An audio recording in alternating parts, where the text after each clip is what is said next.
micro level, the small things in your life. You will not do big things unless you start with the small things. Hence this report. We have been studying the life of Dr. Martin Luther King Jr. for fifth graders, 4 or 5 years, 6 years.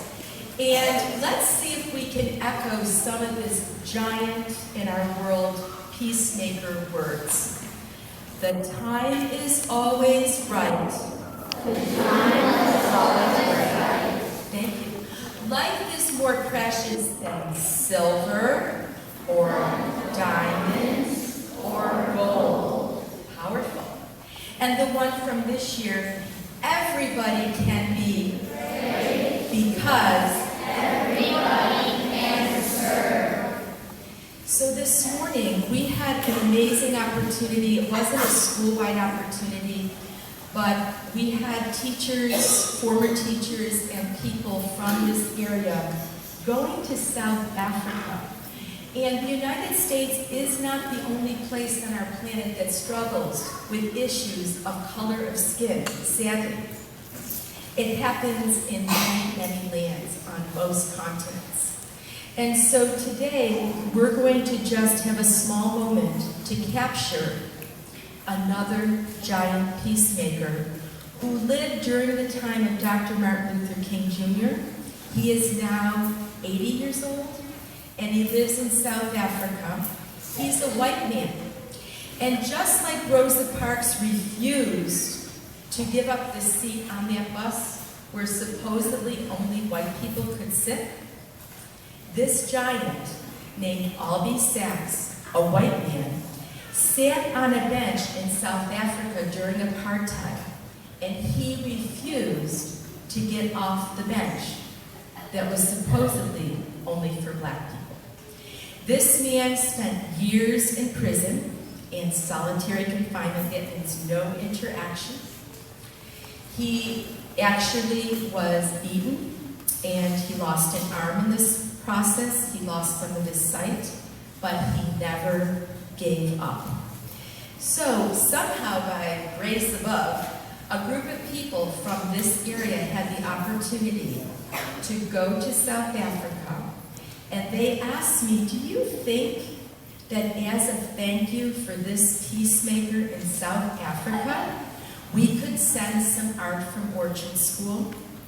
So with Miss Susie and Mrs. Coleman and Mrs. Adamson was in our art room a lot at that time, and in my classroom, we gathered more than around 20 pieces of art, and I had many lessons with people about this giant, Albie Sachs.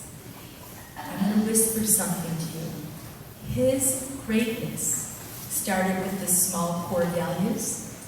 His greatness started with little acts of kindness, and he ended up, fifth graders will love this because you've studied the Constitution, he ended up writing a major portion of the Constitution, freeing all the people in South Africa, writing the Bill of Rights, etc.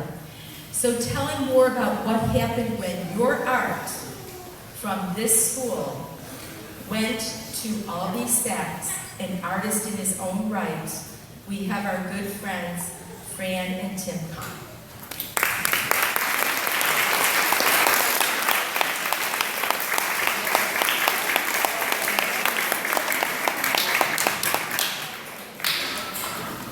Good morning, everybody. Good morning.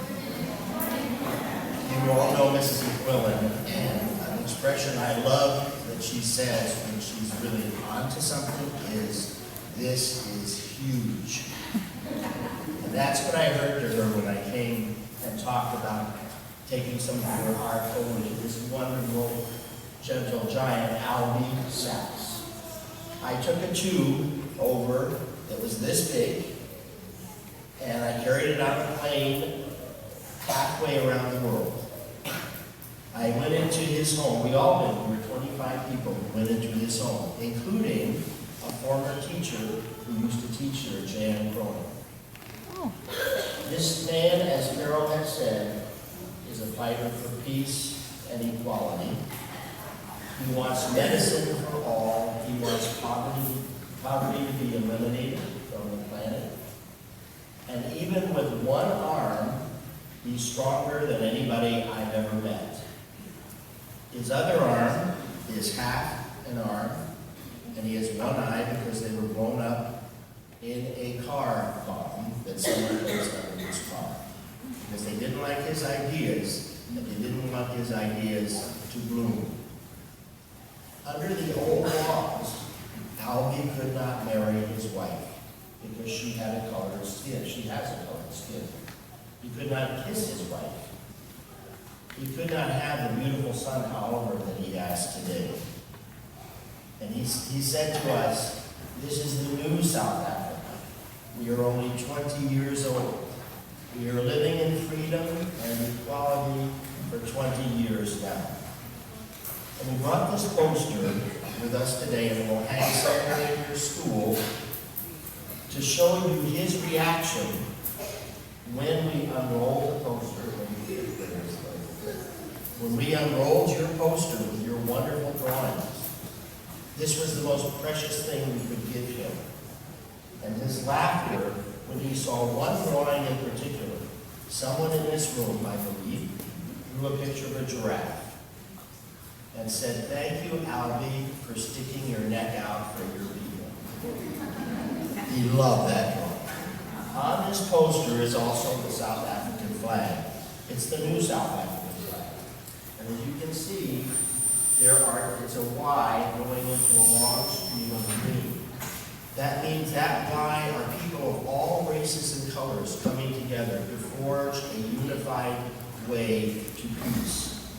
And that's their vision. Now, yes, you know South Africa probably for animals. We saw elephants, we saw lions, we saw leopards, rhinos, hippos. But now, when you see that in your lobby or wherever it is, you think of Albie and all the work he has done to bring all the different people together of his nation. It's called the Rainbow Nation, and it does represent all the colors in this room. The tree.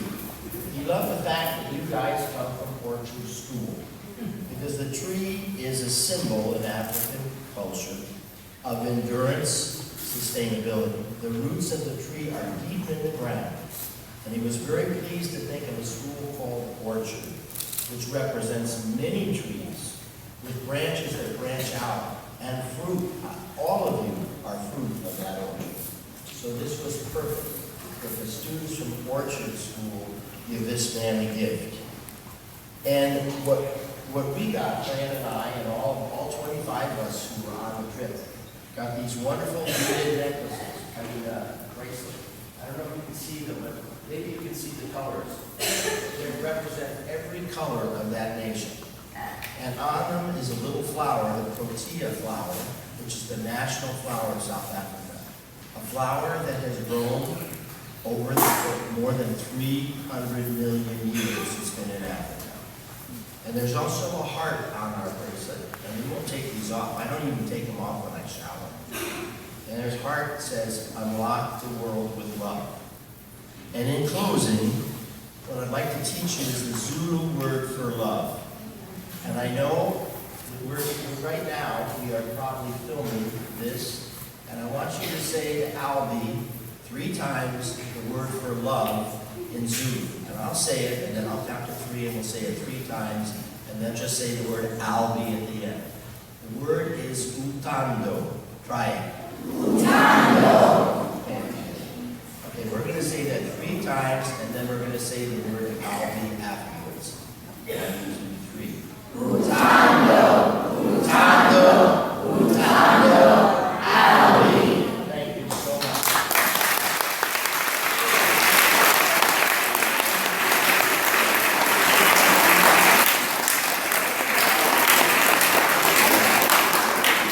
So stretch right out. Let's have 7 or 8 on each side. So friends, we're going to leave all of you for the summer with this song, and especially our 5th graders for their lives. This song is called Go Make a Difference. And we're going to sing Go Make a Difference, and then Mrs. Frosty is going to help me teach it. to all of you. We'll sing it for you, and then you'll sing it back. The words are, don't make a difference. We can make a difference. Don't make a difference in our